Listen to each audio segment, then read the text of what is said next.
जे शुद्ध मन आहे तेच आत्मस्वरूपात प्रवेश करील ना. जे अशुद्ध मन आहे ते आत्मस्वरूपात कसं काय प्रवेश करील. आपण एकाग्रतेच्या विषयी बोलत असताना सांगतो की नाही, एकाग्र मन असेल, दृश्यते त्वग्रया बुद्ध्या सूक्ष्मया सूक्ष्मदर्शीभी, अत्यंत सूक्ष्म असलेलं जे मन किंवा अंतकरण म्हणा, बुद्धी म्हणा, तीच आत्मस्वरूपामध्ये प्रवेश करू शकते.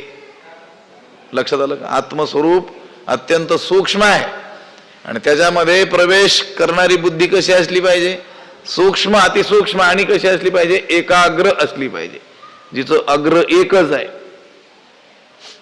उदाहरण देतात की नाही, रामकृष्ण परमहंसांनी उदाहरण दिलेलं आहे. सुईमध्ये दोरा ओवत असताना त्या दोऱ्याला काय करावं लागतं, असं एकाग्र करावं लागतं.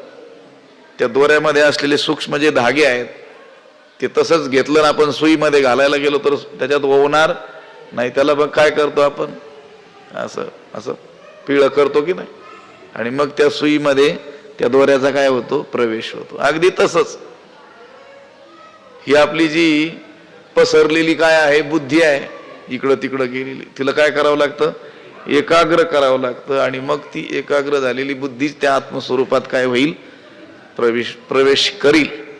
लक्षात आलं का. भगवान भाष्यकार शंकराचार्यांनी गीता भाष्यामध्ये असं म्हटलेलं आहे, आपण नेहमी ती पंक्ती ते वाक्य सांगत आलेलो आहोत. शास्त्र आचार्य उपदेश संस्कृतम मन आत्मदर्शने कारणम.